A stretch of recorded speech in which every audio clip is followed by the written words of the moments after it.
Welcome to Families in Action on your hometown station, AM 1220 KHTS. I'm Cary Quashen, along with my co-host, Mike Doherty, also known a.k.a. the Silver Fox. Hi, Mike. How you doing, Cary? I had to do it. And you're the host. You're the man with the most. Hey, the Silver Fox. What are you going to say? Hey, but you know that Families in Action is brought to you by your local hometown station, AM 1220, which we've been on there almost 13 years. Isn't that cool? Wow, that's great. I'm telling you, almost 13 years we've been here doing this. What a service to the community. What a service. So KHTS. Thank you to KHTS and the Goldmans. We certainly appreciate it. And what about our board app? We never give him any credit, do we? I know, and he gets embarrassed. Will you smile? Come on, smile, say wave, come on. Everybody here, hello to Justin. We couldn't do it without hello Justin. To Justin. Not hard. So thanks all you for all you do. And also we're brought to you by Action Family Counseling, which is alcohol and drug treatment centers for everything from outpatient to residential treatment and interventions, and you name it, we do it. And the foundation, the Action Foundation, I'll let you talk about that, Mike. Cary. Don't ask. All right. Okay. The foundation does so much for the community, it really does. And one of the things is a shining bright object over there by your for your headquarters that we'll be saying one day that it's rolled out and happening. We will be rolling it out soon. We're not going to even talk about it today, though. We're not going to talk about it. But the foundation does. We do so much stuff. We have support groups in the schools, and we do interventions in the schools and assemblies, and you name it. And we do it. That's what we're there for. I mean, it takes communities to raise kids. And I'll tell you, we're fortunate to live in a community where everybody cares about their kids. You know? I mean, from the city to the schools to the sheriff to everyone. So it's a good place to raise your kids. In fact, Kirsten and I actually moved here, I think over 18 years ago, because we wanted to raise our kids here. Yeah, my wife and I have been here longer, and when we first got here, that's one of the first things we noticed. It was a very family-oriented community, which is a very nice thing. And we actually it took us a few months to be able to when we decided we wanted to move, to figure out what city we wanted to live in. So we really explored our options, and this is where we decided we wanted to be. So, hey, don't you have some action items before we get to our wonderful guests? We have a jam-packed show, Cary. You know, February... Linda Davis over there. Let me look at her smile, okay? Yeah. Linda, before we do action items, let's introduce your guests. Yeah. Okay. Just so everyone knows who are, and then we'll go to the Silver Fox, and then we'll go back to you. Okay. Well, thank you very much. And Cary, I have to say about Linda Davies, it's probably going to be hard to get her to talk because she's so shy and retiring. Sometimes. You never know, right? What does she do again? She's executive executive director. Director of the Domestic Violence Center here in Santa Clarita. Yes. Welcome which is again. An honor for me. Thank you very much.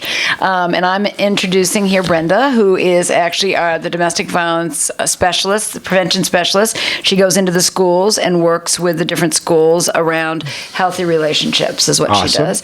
And then Christian is with us here, who is a young lady who is going to tell us a little bit about why we brought her on. We wanted to kind of team up with her because she has a great story. She's coming from a domestic violence situation in her early years and is now really looking to raise money and to raise awareness and raise money for the national network to end domestic violence. She's on a mission. She is on a mission, and we met her at one of the schools when we were doing a presentation, and we really felt like we wanted to partner with that mission and get her name out there so that other people too could join her in this wonderful thing that she's doing. It's pretty good when a teen decides to do something like this. It really is. So as soon as we're done with all our action items, we're going to jump on this. How's that? That's beautiful. We love it.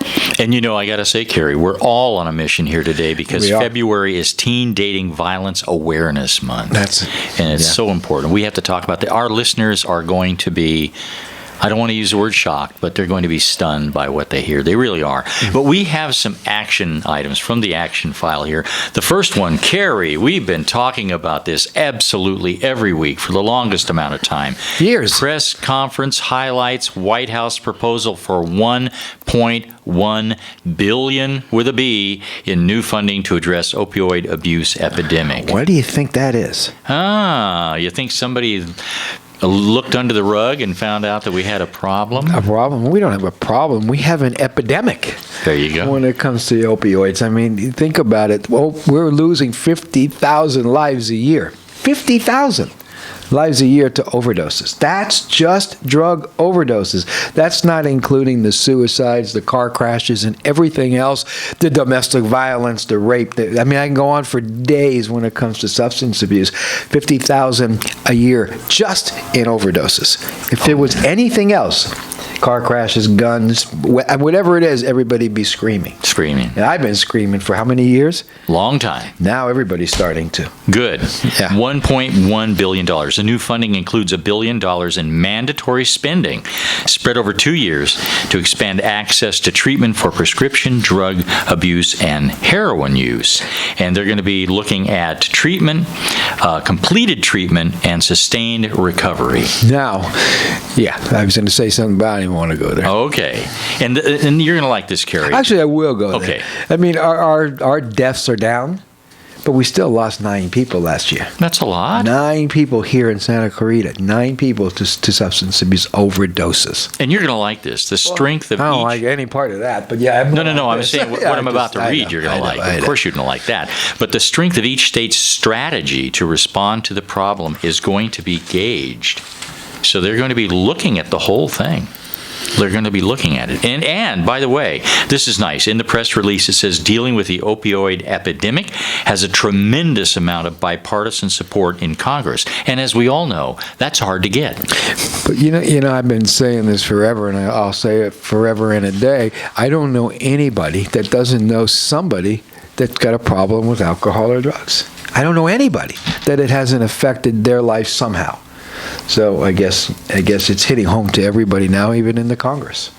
Wow, isn't that great? Federal government. Anyway, yeah. $1.1 billion. Sounds like a lot of money, Sounds but like a lot of it might money just to be me. a drop in the bucket for this. I don't know. I hope it really I'll tell you helps. what, if it starts saving lives and gets people off drugs, in the long run, it's actually going to save money. There you go. You know how much money it costs to treat goodness. substance abuse? Unbelievable. Medical stuff every year? Yeah. It's incredible. Lost productivity in businesses and everything. It's amazing. It's insane. It is insane. Insane. Moving on in the action file. This is probably been a long time coming. Doctor gets 30 years to life for murders in L.A. Case tied to patient's overdose.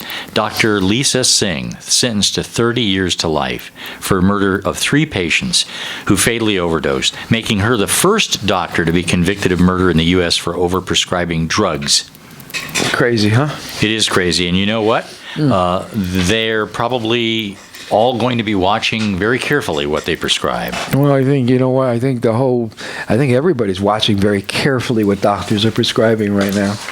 And that's a good thing. Yeah, we have an epidemic. People are dying. You're losing 50,000. The government's even paying attention to now. Everybody better pay real attention to what's going on out there. This is a good thing. It is a good thing. It's sad that a doctor has to go to prison. Oh, absolutely. And it's sad that a doctor has to do that to kind of make money. Yeah. It's the whole situation's horrible. Yeah, and I got no pleasure in reading that press release because of that. But it's necessary. It's just necessary. It's definitely. One last thing in the action file, and this one is not local, but it could very well be. Police initiative increases access to care, but raises questions about anti-med bias.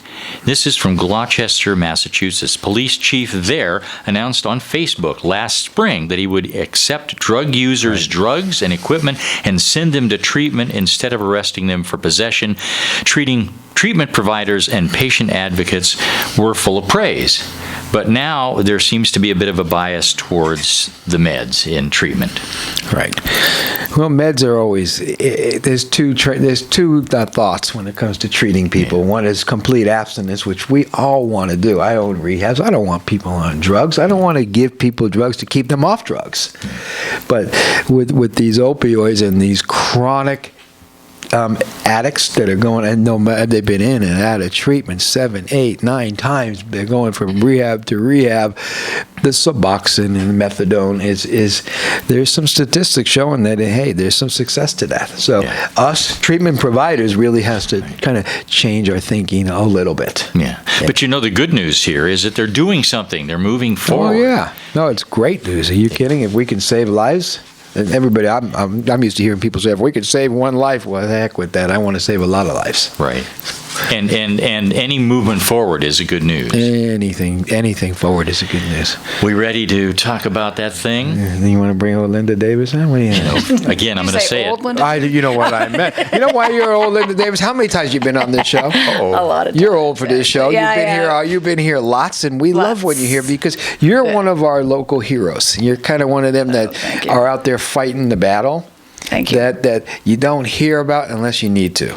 And unfortunately, we don't want people to hear about you, right? Unless they need to, right? So that we have to get the message out that you're here, that you're doing great things, and that dating, and domestic violence is here. It's been here forever, and it will always be. And we got to do something about it.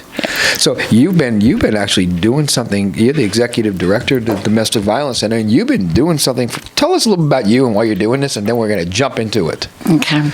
Well, why I do this is because I want women, children, and men to have really good lives the same way you do what you do. Yes. And because this is something that people are ashamed to talk about and shouldn't be ashamed to talk about, that it's something that's very prevalent in our society across all demographics, and especially in Santa Clarita. If you figure we see 1,500 clients a year, that's a lot. If we figure we had 6 deaths last year in our valley that were women who were killed by an intimate partner, that is a very big deal. And what we're finding, say that again. yeah, we didn't know that. we had 7 deaths attributed to domestic violence, but the 7th was family violence. Right. But there were 6 that were intimate partner violence, and so that's something that what we want from the Domestic Violence Center is to be able to end that, to be able to have people be able to come out of those 6 women. None of them were our clients. Right. That's something that and all should have been. And all should have been, but it's very hard because of the isolation that gets created, because of the fear that gets created by the abuser. Right. So a lot of times, the person who is the victim doesn't reach out, and so that's why I love that you have us on the show, because maybe somebody's listening right now can call our hotline number, which is. And by the way, before you do that, and you're going to be able to do that a lot during the show. Okay. But hey, if you're listening to this show right now and somebody that you know needs to hear this, call them up now. And you could also go on KHTS's website and listen to it again and again and again. We're on cable TV. There's no reason not to be able to see this, but get on your phones and call them. Go ahead. So our hotline number, which is a 24/7 number, is 661-259-4357. Again, 661-259-4357. So that's a place where you can talk to somebody anonymously. You can get some information. We don't call you back. They are not able to track the number on the phone.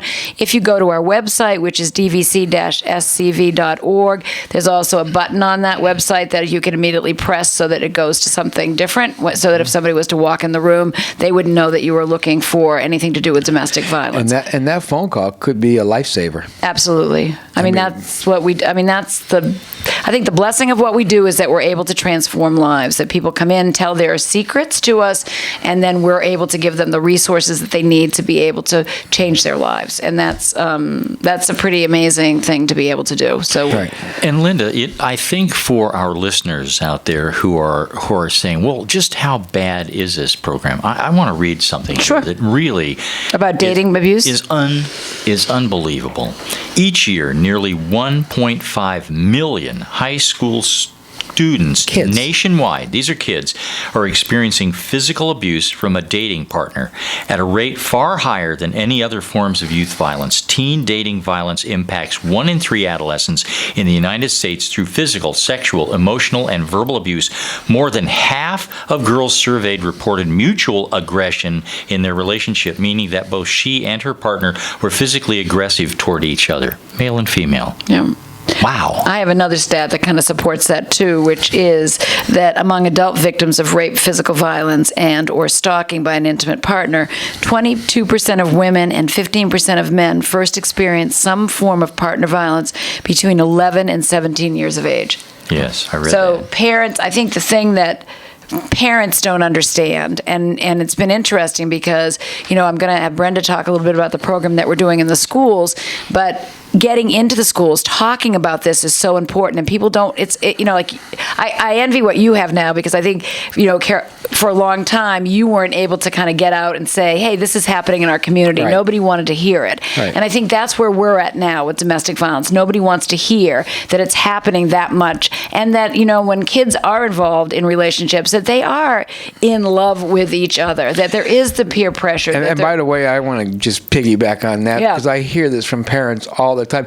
No, they're not in love, they're infatuated. That's a bunch of crap. Right. When kids say they're in love, let me tell you, they are in love, intensified love. How's that? Because they don't even know how to deal with those feelings yet. So absolutely, what we feel, they feel intensified. And then add the hormones to Right? it, right? I completely agree. Yeah, so it just drives me crazy when I hear parents say that to me. I want to strangle them. It's like, what do you mean your kid's not in love? Yes, they are.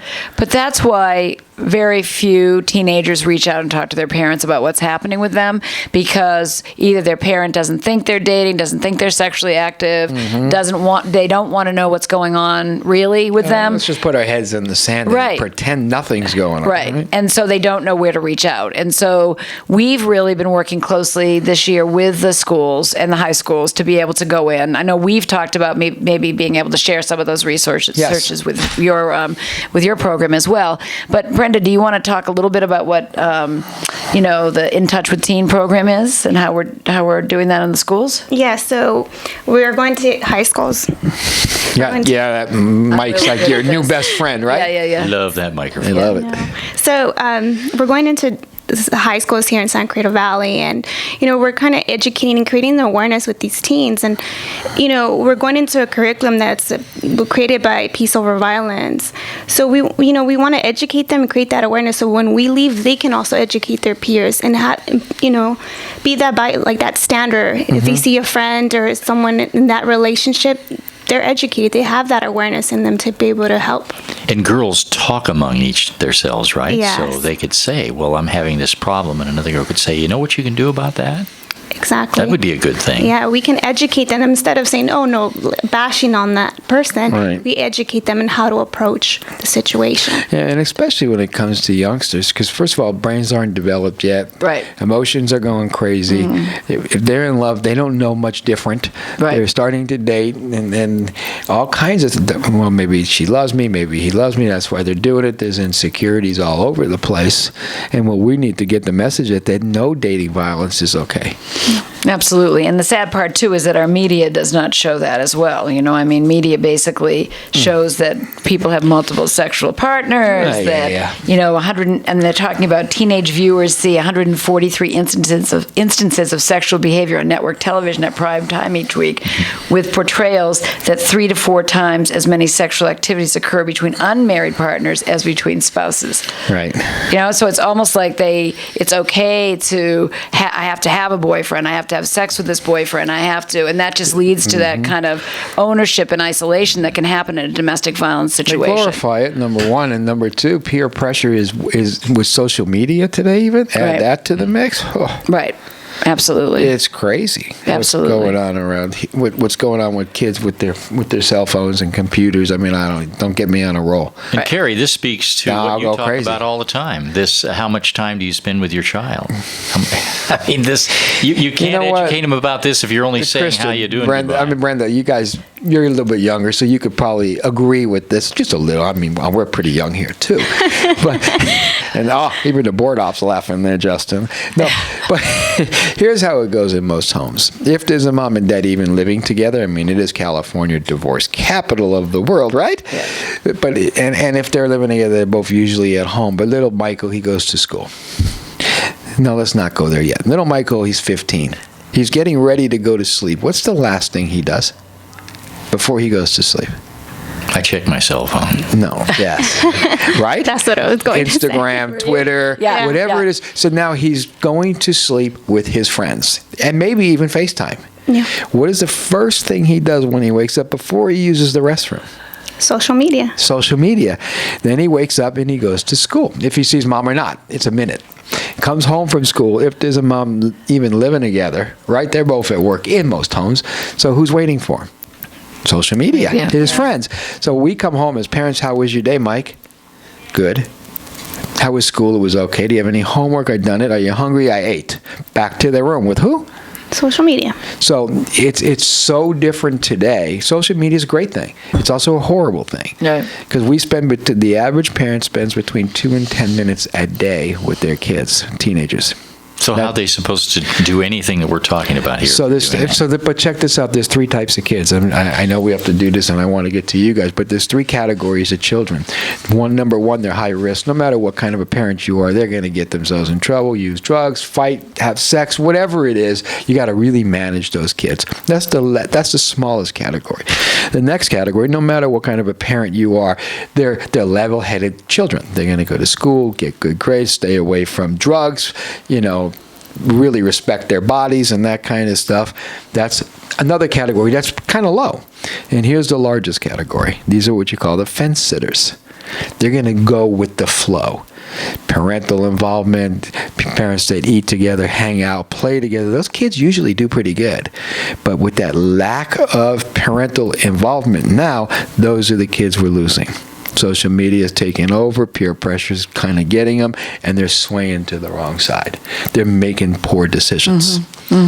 So, and that's what we need to really educate. And parents, too, is, hey, you need to somehow, I used to say spend quality time with your kids. Forget quality time. Spend time. Spend time. Yeah. Right. And when you're with them, put the darn phone down. Don't check your Facebook and see who's liking your post and all that kinds of stuff. Like that's the most important thing in the world, right? Am I right? Yeah. Yes? Yeah. Okay, on that note, Mike, why don't you take us on break, and then we're going to specifically focus on that side of the room. Okay. We'll be right back with more Families in Action. Today we're looking at the Domestic Violence Center here with our special guests, Linda Davies, Brenda, and Kristen, who will join us. We'll be right back right after these messages.